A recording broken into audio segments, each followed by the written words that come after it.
Alright, so thank you for tuning in to this fresh episode of Thinking Out Loud. Thank you for tuning in. Without wasting a lot of your time, I'm gonna go right into what we've got today to think about. So imagine this crazy world where we're living in, where news just zip around faster than Usain Bolt's and steroids. Then you got this sit-down chat between Tucker Carlson and Vladimir Putin. It went bam, and suddenly everyone's ear perked up. Some folks see it as a shining light in an encroaching darkness of what seemed like we're close to World War III than ever before. While other people think it did a disservice to American number one goal, which is to prevent Putin from getting out of control. And yeah, said it was a warning of a trouble ahead. Now, this interview isn't just an old chit chat. It got people buzzing like beehives. Some folks are giving Tucker a round of applause, saying he's got a god for talking to Putin. Others are wagging their fingers, saying he has given Putin a platform to spin his own narrative, which I think we should be able to hear whether we like him or not, because, whether we believe him or not, we should be able to hear his own side of whatever he's got going in his head. Because we don't understand a person better by telling them to shut up. And yeah, those are the guys who think Tucker has done a bad thing by going over there. They're still within their right, and that's still fine. But wait a second, after that interview, Putin did something else. He said something else.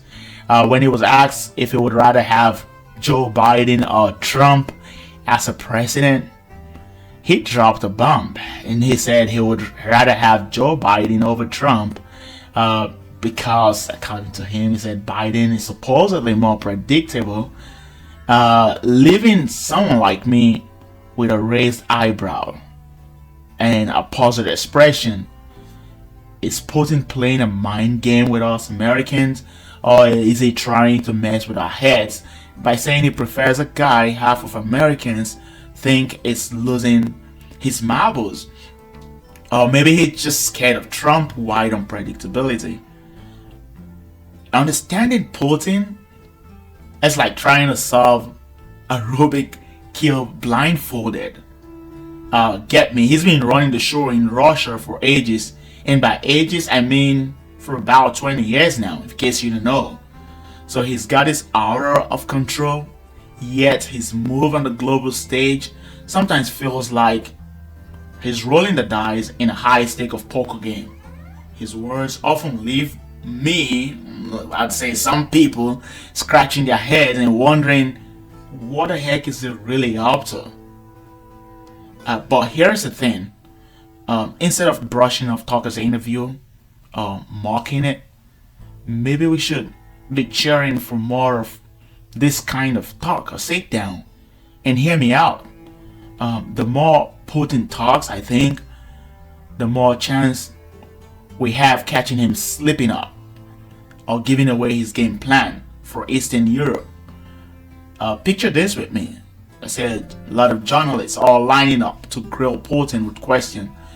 We may not get everything in one sitting or by just one person talking to him, but I think each interview is gonna be like pulling a thread from a tangled mess of political scheme and slowly unraveling the mystery behind Putin's action, instead of shutting the door of allowing anyone to talk to Putin.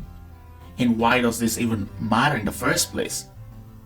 Well, by getting Putin to talk or spill the beans, we might prevent future disaster, or at least understand why he does what he does. And I'm not saying it's going to be a magic fix for all our problems around the world and geopolitics, but it might be a damn good start to decoding the Kremlin's secret. So where does this leave us? Standing at a crossroad and staring down at the barrel of uncertainty in a world at a time like this. It won't be easy, but we gotta keep digging for answers. Let us not back down from this challenge. Instead, let us encourage true journalism, at least one that brings all sides of the stories to light yet allowing the people to think for themselves, just like we do here in this channel.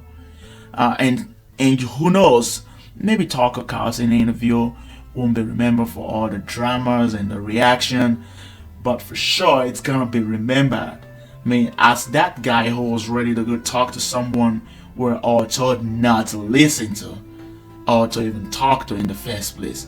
And yeah, in the end, my thought is that understanding Putin's Russia could be a key to navigating this, global politics into this world. And trust me, folk, it's a journey worth undertaking. Really, let us not close a chance to talk to Putin. I think it's a nice thing to do, whether I would like him or not. Well, guess what? That's just what that's just my thoughts, and let us know what you think on the comment section. Until the next stories, I'll see you there. Bye bye bye.